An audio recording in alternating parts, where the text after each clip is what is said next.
आप सभी का स्वागत है। और हम आज से शुरू करेंगे नेशनल फर्स्ट ग्रेड एग्जाम के मॉडल टेस्ट सीरीज। और साइकोलॉजी से हमने शुरू करी क्योंकि ये सबका प्री सब्जेक्ट है और सब स्टूडेंट्स में कंसर्न रहते हैं। और दूसरा कारण यह है कि अब बहुत ज़्यादा वक्त नहीं बचा, लगभग 2 महीने बचे हैं कि जब फर्स्ट ग्रेड का एग्ज़ाम होगा। तो हम बहुत ज़्यादा मतलब ऐसे फ्रीक्वेंट अब फिक्स टाइम नहीं कर सकते, जैसे सैटरडे या संडे के दिन ही मॉडल टेस्ट लेकर आएंगे। तो हम फ्रीक्वेंटली ये मॉडल टेस्ट लेकर आएंगे। तो आप हमारे चैनल को सब्सक्राइब करना मत भूलिएगा और उसमें बेल आइकन बटन जरूर दबा लीजिएगा, ताकि ये मॉडल टेस्ट आपको जैसे ही आ जाए वैसे ही आप इस पर प्रैक्टिस कर सकें। और हम रेगुलर कंटेंट भी डालते रहेंगे। और सबसे पहले हमने शुरुआत करी साइकोलॉजी से। इसका जो पर्पज़ है बेसिकली वो ये है कि अभी आपने रीट एग्ज़ाम देखा है, अगर आप सिर्फ फैक्ट्स पढ़ के जाते हैं, रट के जाते हैं, जो आपको हमेशा रटाए गए, तो उससे आप एग्ज़ाम क्लियर नहीं कर सकते, या एग्ज़ाम में आपके पास होने की संभावना ज़्यादा नहीं रहेगी, क्योंकि अब अंडरस्टैंडिंग बेस है। और अंडरस्टैंडिंग बेस आप ऐसे भी समझ सकते हैं कि अभी जो रीट की जो सीरीज़ डाली गई है, मतलब जो साइकोलॉजी को सॉल्व पेपर्स डाले गए हैं, सॉल्व आंसर की डाली गई है डिफरेंट कोचिंग इंस्टीट्यूट से, उसमें बहुत गलतियाँ हैं। लगभग एक दो ने तो 5 से 6 क्वेश्चंस में गलती की हुई है, और जो बहुत नामचीन है उनसे भी कहीं ना कहीं गलतियाँ हुई हैं। तो इस वक्त जो है अंडरस्टैंडिंग बेस है ये पेपर पूरा। तो हम शुरू करते हैं साइकोलॉजी की मॉडल टेस्ट सीरीज। इसमें लगभग 15 क्वेश्चन रहेंगे और हम कोशिश करेंगे फ्रीक्वेंटली यार, और आपका जब फर्स्ट ग्रेड तक आए तब तक आप इसके बहुत अच्छे से समझ जाएं। लेकिन मेरे साथ बने रहिएगा। और क्वेश्चंस को सिर्फ आंसर करना नहीं है, क्वेश्चंस को समझना है। और मैं आपको बीच में बताता रहूँगा कि क्वेश्चंस को किस तरीके से अंडरस्टैंडिंग की जाती है और किस तरीके से सॉल्व करना है। तो शुरू करते हैं। ये क्वेश्चन 1 है। देखिए, इसको हिंदी और इंग्लिश दोनों में दिया है, ताकि जो हिंदी और इंग्लिश मीडियम के स्टूडेंट्स हैं दोनों के लिए फायदेमंद रहे। Which of the following principle suggest that different body parts develop at different rates at various stages of development. निम्नलिखित में कौन सा सिद्धांत बताता है कि शरीर के विभिन्न अंग विकास के विभिन्न चरण में अलग अलग दरों पर विकसित होते हैं। देखिए, अब इसका ऑप्शन है हिंदी इंग्लिश में देख लें। Development is unidimensional, development is unidirectional, development is a discontinuous process, direction of development is proximo distal and cephalocaudal. विकास एक आयामी होता है, विकास एक दिशाई होता है, विकास एक असतत प्रक्रिया है, विकास की दिशा अधोगामी और शीर्षगामी है। अब देखिए, ये क्वेश्चन जो है ये थोड़ा सा डायरेक्ट है, लेकिन आप इसको समझिएगा कि किस एरिया से आ रहा है। जो मैक्सिमम क्वेश्चन आते हैं एजुकेशन टीचर्स एग्जाम्स में साइकोलॉजी के, वो हमेशा डेवलपमेंट सीरीज से आते हैं। और डेवलपमेंट में आपको हमेशा 2 से 3 क्वेश्चन मिलेंगे ही मिलेंगे। तो इस जो डेवलपमेंट वाले चैप्टर है, इस पर आप खास फोकस कीजिएगा। इसका बेसिकली आंसर है direction of development is proximo distal and cephalocaudal, यानी विकास की दिशा अधोगामी और शीर्षगामी होती है। क्योंकि इसमें जो क्वेश्चन है वो आप देखिए, इसमें क्या क्वेश्चन पूछा है, डिफरेंट बॉडी पार्ट्स यानी विभिन्न अंग, इन्होंने स्पेसिफिकली डाला है। अदरवाइज ये क्या होता है, ये ऑप्शन गलत हो जाता। अब क्या करेंगे अगले किसी पेपर में, ये क्या करेंगे, सिर्फ डेवलपमेंट के आयाम पूछ लेंगे, बहुआयामी डाल देंगे उसमें कि विकास एक बहुआयामी है या मल्टी डायमेंशनल है, या विकास की दिशा अधोगामी और शीर्षगामी। ये 2 ऑप्शन मान लीजिए आपको डाल दिए, बहुआयामी और विकास की दिशा अधोगामी शीर्षगामी। अब आपने क्या रट्टा मारा हुआ है कि दिशा क्वेश्चन था कि क्या विकास के डिफरेंट चरण बताइए, तो आपने रट्टा मारा हुआ कि विकास की दिशा अधोगामी और शीर्षगामी। लेकिन अगर यहाँ से अंग हटा दें यानी बॉडी पार्ट्स हटा दें, तो मल्टी डायमेंशनल जो होगा वो सही होगा, ना कि ये। तो आप इस तरह की अंडरस्टैंडिंग जरूर बनाए रखिएगा।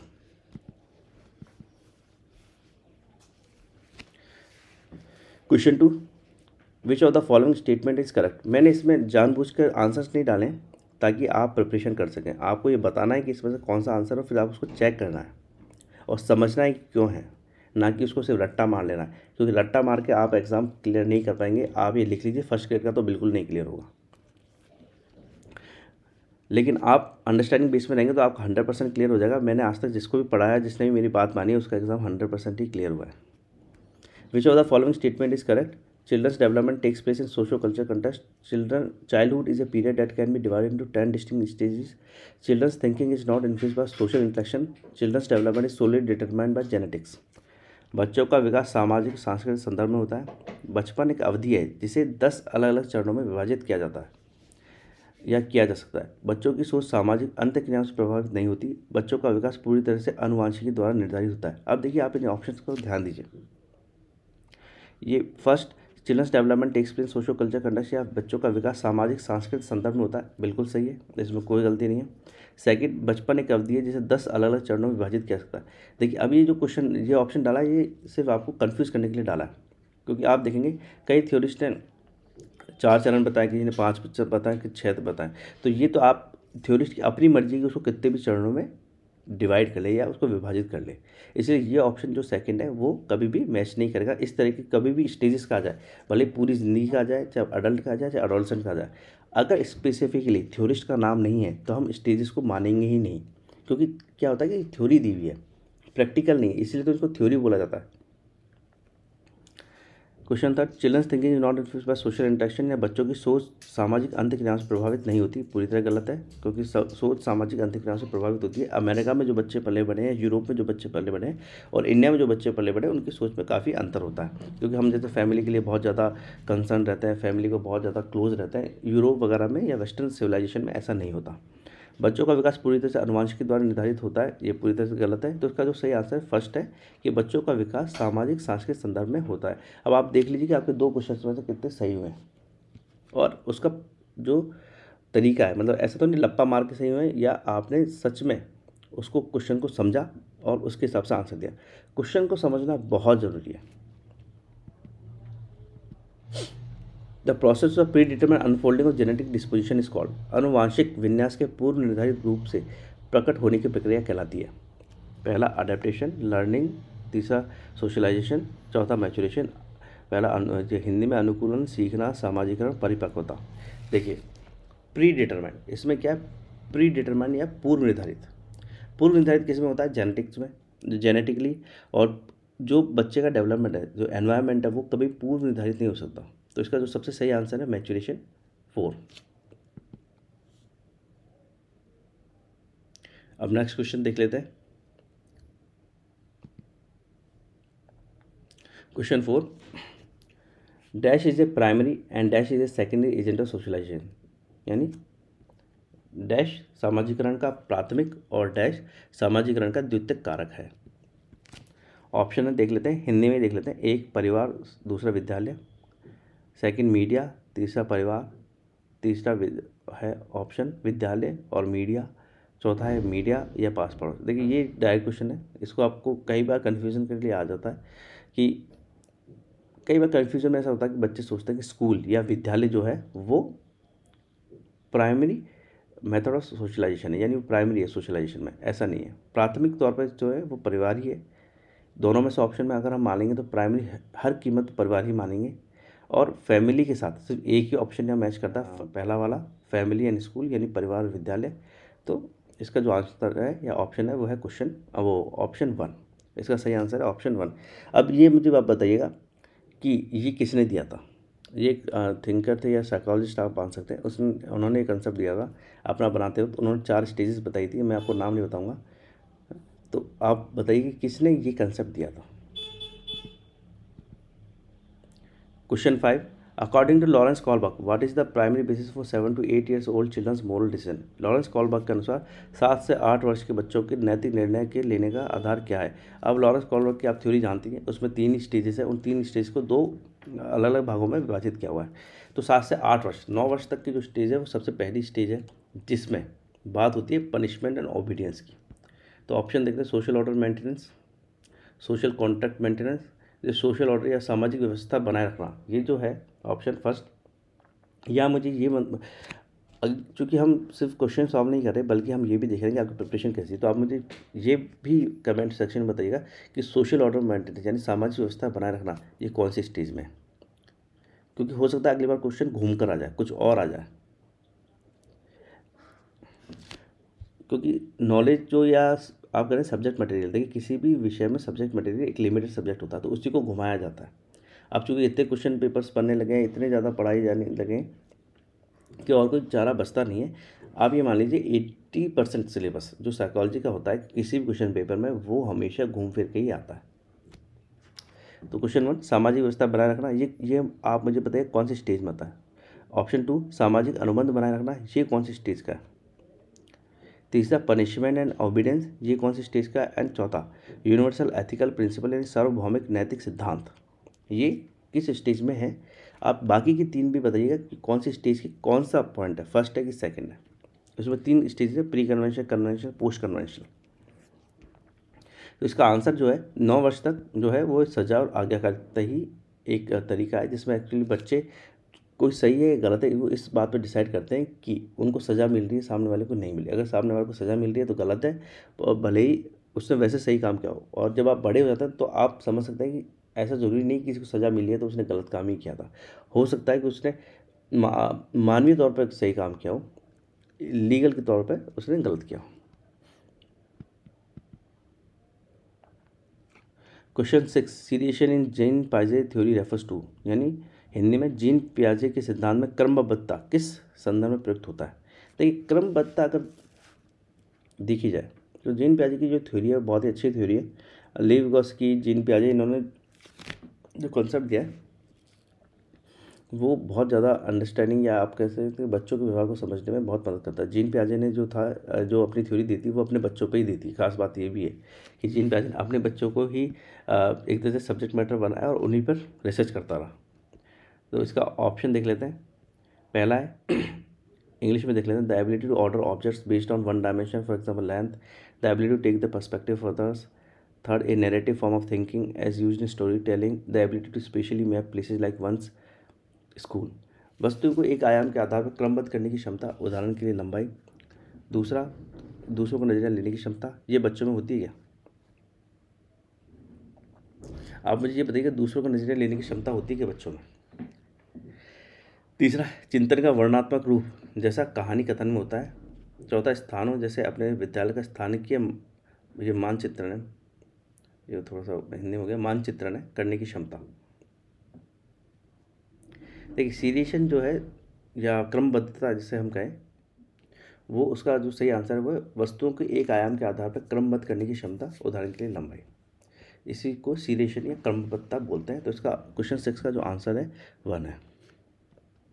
अब आप 6 में से देख लीजिए आपने कितने क्वेश्चन करे। अगर आपके 6 में से 4 क्वेश्चन सही हैं तो आपकी परफॉर्मेंस ठीक है, मतलब अच्छी है, अबव एवरेज परफॉर्मेंस है 2 महीने के हिसाब से। लेकिन 4 से अगर आपके कम है तो थोड़ा सा सोचने वाला विषय है।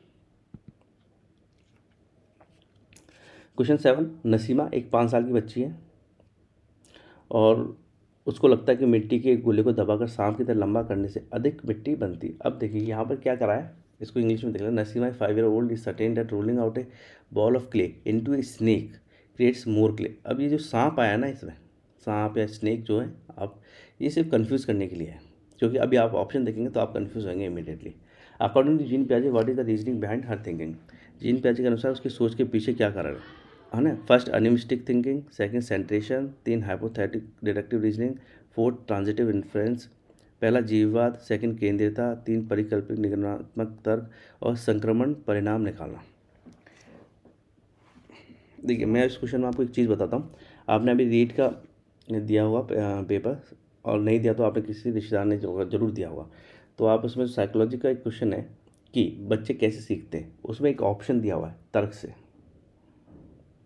और बहुत से इंस्टीट्यूशन ने तर्क को सही माना है, उनको लग रहा है कि बाकी कोई मैच नहीं कर रहा। देखिए तर्क जो करने की क्षमता होती है ना बच्चों में, वो बच्चों में होती नहीं है। पहली बात तो जब आप 14-15 साल के हो जाते हैं, यानी एडोलसेंट एज में पहुंच जाते हैं, तब जाके तर्क करने की क्षमता आती है। ये आप इस क्वेश्चन में ही समझ सकते हैं, परिकल्पित निगमनात्मक तर्क।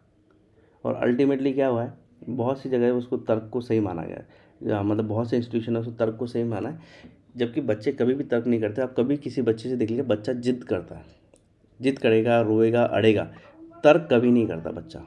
तो तर्क करने से बच्चे कभी नहीं सीखते। और क्वेश्चन पूछना तर्क करना नहीं होता।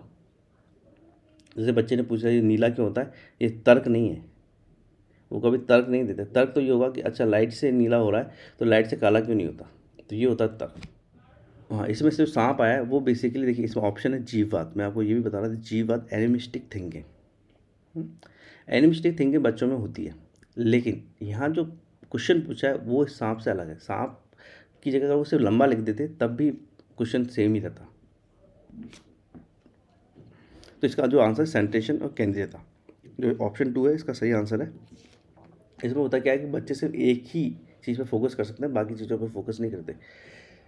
वो जैसे गोला है, अगर उसको लंबा कर देंगे तो वो ये नहीं समझ पाएंगे कि लंबाई में जैसे लंबाई को इम्पोर्टेंट मानते हैं और गोलाई के इतना लंबा नहीं दिखाता, तो उनको लगता है लंबाई जो चीज़ है वो उसमें ज़्यादा है। जैसे बचपन में होता होगा, आप सबके साथ हुआ है, मेरे साथ भी हुआ है, कि जो गिलास लंबा है, भले ही वो उसका डायमीटर छोटा हो, जो रेडियस है ग्लास का, अगर मान लीजिए वो छोटा है, लेकिन वो लंबा है, तो हमें ऐसा लगता है कि उसमें दूध जाता है।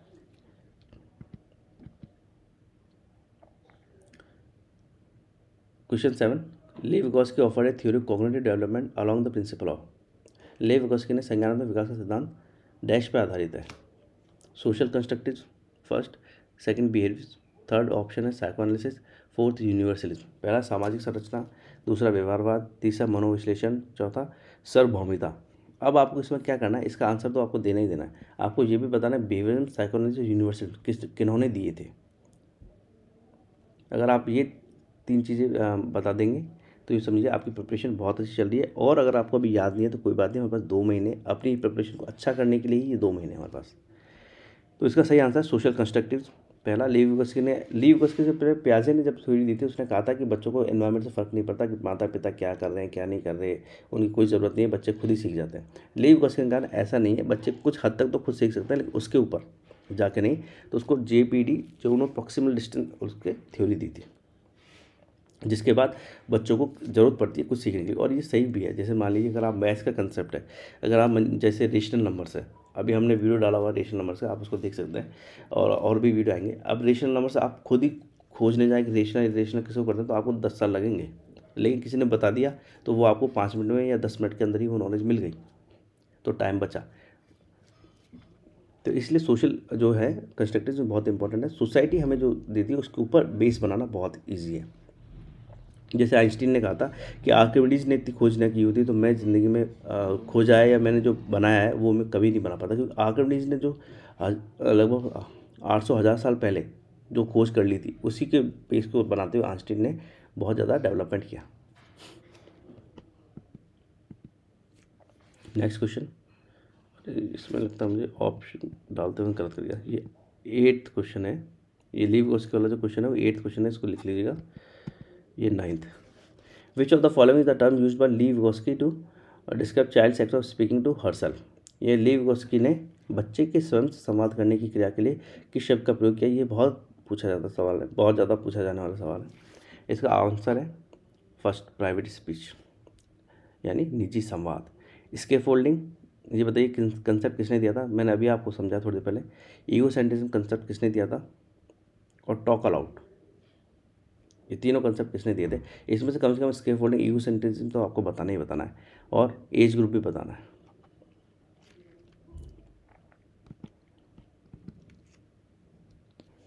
Question 10, which of the following characterize a progressive classroom. Focus on a drill and practice, ability based fixed segregation, तीसरा collaborative learning, fourth use of rewards and punishment. निम्नलिखित से कौन सा एक प्रगतिशील कक्षा की विशेषता है। 1 ड्रिल और अभ्यास पर ध्यान दें, 2 क्षमता आधारित स्थायी अलगाव, 3 सहयोगिता पूर्ण अधिगम, चौथा पुरस्कार और दंड का प्रयोग। देखिए इसका आंसर है थर्ड कोलैबोरेटिव लर्निंग, यानी सहयोगिता पूर्ण अधिगम। क्योंकि पनिशमेंट तो कभी यूज़ किया ही नहीं जाता बच्चों पर, हमेशा पनिशमेंट एक बार है कि पनिशमेंट कभी यूज़ ही नहीं करना। नेगेटिव रीइंफोर्समेंट पनिशमेंट में डिफरेंस होता है। A child has the ability to understand the intention and desires of the child has 1 spatial intelligence, 2 interpersonal intelligence, 3 interpersonal intelligence, 4 naturalistic intelligence. ये तो ठीक है, ये ऑप्शन तो ठीक है। आपको ये बताना है कि ये एक थ्योरी किसने दी थी। एक बच्चे में दूसरों के इरादों और इच्छाओं को समझने की क्षमता होती है। बच्चे के पास कौन से बुद्धि है, स्थानीय बुद्धि, अंतः व्यक्ति बुद्धि और प्राकृतिक बुद्धि। अभी इससे रिलेटेड क्वेश्चन ही रीट में आया था, जो मैं आपको बता रहा हूँ। क्वेश्चन हमेशा रिपीट होता रहता है, बस उनका फॉर्मेट चेंज होता रहता है। तो हमें वैसी थिंकिंग रखनी है ताकि हम ये अंडरस्टैंडिंग रखनी है ताकि हम क्वेश्चन सॉल्व कर सकें। सबसे पहले तो आप मुझे ये बताइएगा कमेंट सेक्शन में कि ये जो थ्योरी है, ये 4 टाइप ऑफ इंटेलिजेंस है, किसकी थ्योरी से आए। जो साइकोलॉजिस्ट है उनका नाम बता रहे हैं। इसका आंसर हम देख लेते हैं। जब दूसरों की क्षमता की बात आती है तो हमेशा इंटरपर्सनल या अंतर व्यक्ति यानी दूसरे व्यक्ति की बुद्धि का इस्तेमाल होता है। ये इसको इमोशनल इंटेलिजेंस भी कहा जाता है। हालांकि अभी क्वेश्चन आया कि रीट में कि इमोशनल इंटेलिजेंस किसने नहीं दिया था, जबकि इंटरपर्सनल इंटेलिजेंस को इमोशनल इंटेलिजेंस माना जाता है। और ये क्वेश्चन कई बार पूछा गया कि इंटरपर्सनल इंटेलिजेंस कौन सी इंटेलिजेंस से रिलेटेड है, तो इमोशनल इंटेलिजेंस है। खैर क्वेश्चन को घुमाने का तरीका है, और हमें जो सबसे अप्रोप्रिएट ऑप्शन होता है वो ढूंढना होता है। तो उन 4 ऑप्शन में जो सबसे अप्रोप्रिएट है बेसिकली इमोशनल इंटेलिजेंस ही है रीट की साइकोलॉजी के क्वेश्चन में। बाकी 3 तो डायरेक्ट दिए हुए हैं। जो थ्योरिस्ट है, थ्योरिस्ट का नाम नहीं बताऊंगा क्योंकि मैंने आपसे पूछा है, उसकी थ्योरी से। तो इमोशनल इंटेलिजेंस, अदरवाइज ये इंटरपर्सनल इंटेलिजेंस और इमोशनल इंटेलिजेंस एक ही चीज़ है। विच of the following statement is propose in national education policy 2020। राष्ट्रीय शिक्षा नीति 2020 में निम्नलिखित में से कौन सा कथन प्रस्तावित है? आप इस सबको रोक भी सकते हैं आराम से, 10-20 सेकेंड 2 मिनट रोक के, और अच्छे से पढ़ के भी दे सकते हैं। Being educated one's mother tongue is detrimental to education technological advancement, यानी अपनी मातृभाषा में शिक्षित होना शैक्षिक और प्रौद्योगिक उन्नति के लिए बाधक है। बिल्कुल नहीं, मातृभाषा को तो बल्कि बहुत प्रमोट किया गया है नेशनल एजुकेशन पॉलिसी में, तो पहला ऑप्शन है ही नहीं। School should encourage children to learn speak English as the first language, school को बच्चों को अपनी पहली भाषा के रूप में अंग्रेजी सीखने बोलने के लिए प्रोत्साहित करना चाहिए। अब देखिए, ये वैसे प्रैक्टिकली अच्छा लग रहा है, लेकिन नेशनल एजुकेशन पॉलिसी जो है, शिक्षा नीति है, राष्ट्रीय शिक्षा नीति, उसमें हिस्सा नहीं है, बल्कि अंग्रेजी को इतना इंपॉर्टेंस दी ही नहीं गई। ये कोशिश ये की गई कि बच्चे जो हैं वो अपनी मातृभाषा में सीखें। तीसरा, multilingualism has great cognitive benefits for young children, बाल छात्राओं के लिए बहुभाषी होने के उच्च संज्ञानात्मक लाभ है। देखिए, जो संज्ञानात्मक लाभ है मल्टीलिंगुअलिज्म में हमेशा बेनिफिट रहते हैं। ये उसमें ये जो लाइन है ना, ये डायरेक्ट दी हुई है, अंडरस्टैंडिंग की नहीं, ये लाइन उसके अंदर डायरेक्ट ही है। नेशनल एजुकेशन पॉलिसी आप देखेंगे तो ये बाल छात्रों की बहुभाषी होने के उच्च संज्ञानात्मक लाभ है, ये उस लाइन ली गई है बिल्कुल। तो इसका जो आंसर है वो थर्ड है, ऑप्शन थर्ड इसका सही आंसर है। बाल छात्रों के लिए बहुभाषी होने के उच्च संज्ञानात्मक लाभ है। फिर द्विभाषी उपागम छात्रों को भ्रमित करता है और सीखने में बाधा डालता है, ऐसा कहीं नहीं लिखा हुआ। Bilingual approach confuse students hampers learning, ये नहीं है। क्वेश्चन 13, जेंडर रोल्स, लैंगिक भूमिकाएं हैं। पहला, learn behaviour, innate behaviour, biological construction, genetically determined, यानी अधिग्रहित व्यवहार, जन्मजात व्यवहार, जैविक संरचनाएं, आनुवंशिक निर्धारित। देखिए, जेंडर और सेक्स में क्या अंतर होता है? जो सेक्स है मेल फीमेल है, जेंडर जो है जो काम करते हैं, मतलब जो कहते हैं ना कि महिलाएं घर संभालनी चाहिए, लड़कों को काम करने जाना चाहिए, या ये काम लड़कियों के लिए बना हुआ, वो काम लड़कों के लिए बना हुआ है, इसको बोलते हैं जेंडर रोल। महिला और पुरुष तो भगवान ने बनाया ही बनाया, और कुछ थोड़े डिफरेंसेस भी हैं, लेकिन धरती पे आने के बाद उन्होंने वो जो काम करते हैं बेसिकली माना जाता है कि अपन जैसे माने कि मान लो बाजार जाना है, तो अपन ये नहीं कहेंगे मम्मी बाजार जाएंगे, और मानेंगे पिताजी चले जाएंगे बड़ा भाई चला जाएगा, छोटा भाई चला जाएगा, उसके लिए नहीं माना। लेकिन घर का कोई काम करना है तो अपन मानेंगे चाय बनानी है तो मम्मी बना देगी, बहन बना देगी, खुद नहीं बनाएंगे। तो ये जेंडर रोल्स है, जो भगवान जो ज़मीन पर आने के बाद जो काम कर रहे हैं स्त्री पुरुष के जन्म होने के बाद, वो जेंडर रोल्स हैं। अदरवाइज वैसे डिफरेंस होता है, महिला और पुरुषों में कुछ डिफरेंस देखे भी गए जो कि ओवर पीरियड काम करने के कारण उनमें डेवलप हुए हैं। जैसे अगर मान लीजिए आदमी जो है वो रास्ता ढूंढेगा, तो आदमी कैसे रास्ता ढूंढेगा? जीपीएस की तरह। आदमी कभी भी ऐसे ना पॉइंट नहीं बनाता, कभी भी देखिएगा मैक्सिमम आदमियों की थिंकिंग है ना, कहीं जाना है तो उनको ये याद रखा उधर से लेफ्ट मुड़ना है, इधर से राइट मुड़ना है, लेकिन उनको ऐसे पॉइंट याद नहीं रहेगा इस घर के कोने से लेफ्ट मुड़ना है, उस घर के कोने से राइट मुड़ना है। उनको लगेगा कि हाँ इतनी दूर जाने के बाद 200 मीटर जाने के बाद आपको राइट मुड़ जाइएगा, या 100 मीटर जाने के बाद आपको राइट मुड़ जाइएगा।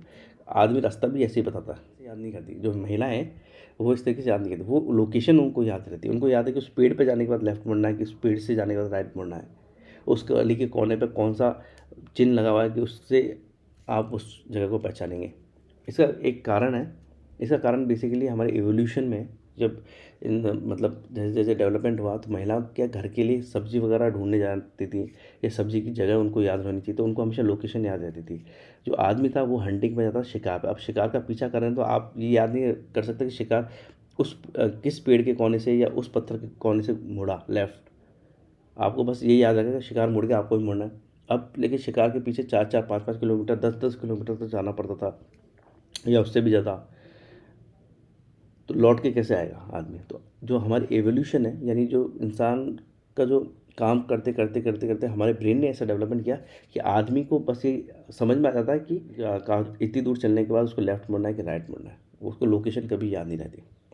खैर, gender roles are learn behaviour, innate behaviour, biological construct. खैर हम देख लें। लैंगिक भूमिकाएं, अधिग्रहित व्यवहार, जन्मजात व्यवहार, जैविक संरचनाएं, आनुवंशिक निर्धारित। देखिए जेंडर रोल्स, चाय बनाना जैसे, ये लर्न बिहेवियर है। क्या है? लर्न बिहेवियर, कि भाई महिलाएं खाना बनाएंगी, चाय बनाएंगी। अदरवाइज आदमी को भी उतना ही काम करना चाहिए, पुरुषों को भी उतना ही काम करना चाहिए जितना महिलाएं करती हैं। The primary goal of continuous and comprehensive evolution is, सतत और समग्र मूल्यांकन का प्राथमिक लक्ष्य है to compare students performance with one another, यानी ऑप्शन 1 छात्रों के प्रदर्शन की एक दूसरे से तुलना करना। देखिए कंटेस्ट कॉम्प्रेंस एवोल्यूशन स्टूडेंट का तो है, लेकिन कंपैरिजन कभी नहीं है। कंपैरिजन तो अच्छा माना ही जाता। अब मैं इस क्वेश्चन से रिलेटेड भी एक क्वेश्चन आपको बताऊंगा, रीट में आया हुआ है। अगर आप इस क्वेश्चन को समझ जाएंगे तो आप रीट का वो समझ जाएंगे कि उसमें आंसर क्या रहेगा। To assess children's understanding modify the curriculum pedagogy for student, बच्चों की समझ का आकलन करना और छात्रों के लिए पाठ्यक्रम शिक्षा शास्त्र को उसके अनुसार संशोधित करना, बिल्कुल सही यही है। तो इसका 14 का जो आंसर है वो सेकंड ही है। थर्ड, छात्रों को उनके प्रदर्शन के अनुसार रैंक प्रदान करना, हाँ ये है। देखिए to assign ranks to student as their performance. And fourth, छात्रों को किसी विषय में सफल या असफल घोषित करना, यानी टू डिक्लेयर स्टूडेंट एज पास और फेल इन पर्टिकुलर सब्जेक्ट। अब देखिए मैं जो आपको बता रहा हूँ, रीट में जो क्वेश्चन आया वो पूछा है कि कौन सी स्केल है ना मापन इस्तेमाल करना चाहिए। उसमें नाम दिए, चारों स्केल बतानी है, ordinal scale, nominal scale, ratio scale, interval scale, ये चारों स्केल्स बता दी गई हैं। और उसमें पूछा कि कौन सी स्केल यूज़ करी जाएगी, और ज़्यादातर कोचिंग इंस्टीट्यूट्स ने कहा कि रेशियो स्केल यूज़ की जाएगी, जबकि ये पूरी तरह गलत है। रेशियो स्केल जो होती है वो बिल्कुल क्लियरली डिस्टिंक्ट कर देगी एक दूसरे को। बच्चे जो की जो परफॉर्मेंस होती है ना, जैसे आप मान लीजिए आप और 20 स्टूडेंट हैं, रेशियो स्केल यूज़ करेंगे तो ये बिल्कुल वो क्लियरली बताएगी कि पहला सबसे आगे कौन सा है, दूसरे नंबर पर बच्चा कौन सा, तीसरे नंबर पर कौन सा बच्चा है। जबकि सीबीएसई ने या over a period NCERT education system ने रैंकिंग सिस्टम ख़त्म कर दिया गया है। इनफैक्ट परसेंटेज भी नहीं बताते, अब तो ग्रेडिंग सिस्टम उन्होंने इंट्रोड्यूस कर दिया है, grade A, grade B, grade C, grade D. Grade A grade B क्या है, बेसिकली रेशियो स्केल नहीं, ऑर्डिनल स्केल है। तो रेशियो स्केल तो कभी आंसर हो ही नहीं सकता। और अगर बच्चों में बिल्कुल भी भेदभाव नहीं करना हो तो सबसे जो सही स्केल है वो है नॉमिनल स्केल, क्योंकि उससे कोई बहुत ज़्यादा पता नहीं चलता कौन आगे कौन पीछे है। क्योंकि क्या हुआ था पास्ट में देखा गया था, आज से 8-10 साल पहले ऐसे केसेस बहुत आए कि किसी के 95% आए और दूसरे उसके किसी दोस्त के 98%। जेल से में 95% वाले ने दुखी दुखी होकर आत्महत्या कर ली। बताइए 95% पे आत्महत्या कर ली।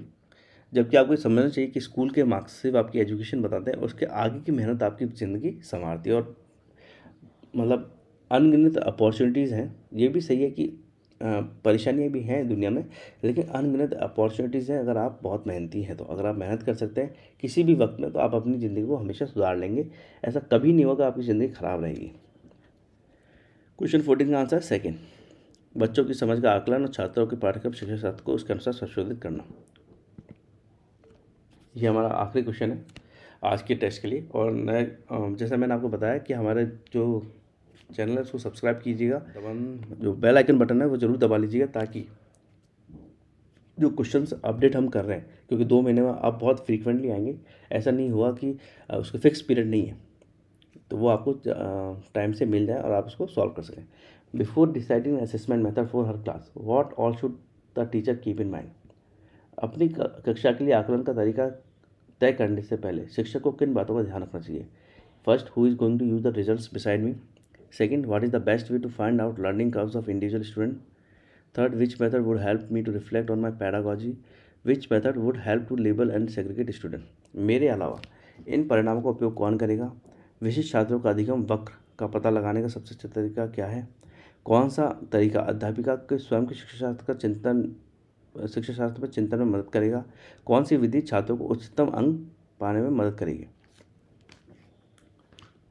देखिए इसको क्या, ये एलिमिनेशन से होगा बेसिकली, आपको और कुछ नहीं देंगे, ऑप्शन देखने ठीक है, और एलिमिनेशन देखना है कौन सा मैच नहीं करता। क्वेश्चन करने का तरीका ये ज़रूरी नहीं है कि जो एग्ज़ाम में आपको ऑप्शन सही आता हो, बल्कि आपको ये पता होना चाहिए। कभी कभी क्या 20 से 30% केसेस में ऐसा देखा गया है कि आपको ये पता होना चाहिए कौन सा नहीं है, तो आप ऑटोमेटिकली सही कर लोगे।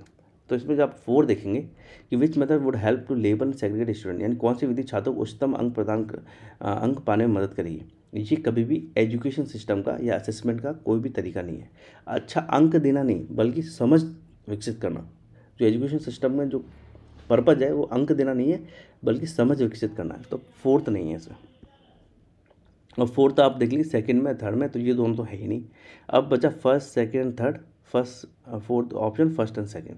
अब आपको फर्स्ट और सेकंड देखने की जरूरत ही नहीं, क्योंकि दोनों में आपको सिर्फ थर्ड ऑप्शन देखना है। एक से एक तो आपका टाइम बचेगा, समझ रहे हैं, एक आपका टाइम बचेगा और आपकी मेहनत बचेगी। थर्ड ही देख लेते हैं सीधे, which method would help me to reflect on my pedagogy, कौन सा तरीका अध्यापिका को स्वयं की शिक्षा शास्त्र पर चिंतन में मदद करेगा। ये देखिए सबसे ज़रूरी चीज़ों में से एक है कि कौन सा तरीका अध्यापक को स्वयं के शिक्षा शास्त्र पर चिंतन में मदद करेगा, ये इंक्लूडेड है। तो बाकी दो तो पहले से इंक्लूड है, तो ऑप्शन है इसका फर्स्ट। तो 15 का आंसर है फर्स्ट। इसके साथ ये कंप्लीट हुई। और जैसा मैंने आपको बताया, हमारे चैनल लाइक शेयर सब्सक्राइब जरूर कीजिएगा, आपको अच्छा लगे। और हमारे ऑलरेडी वीडियोस बने हुए हैं ज्योग्राफी के ऊपर। और अगर आप रीट के स्टूडेंट्स हैं तो आपके नॉर्मलाइजेशन का क्या प्रोसेस है हमने वो भी बताया, तो आप वो जरूर देखिएगा। और मैंने कोशिश की है कि आपके लिए ज़्यादा से ज़्यादा चीज़ें बहुत सिंपल वे में प्रस्तुत की जा सकें। Thank you.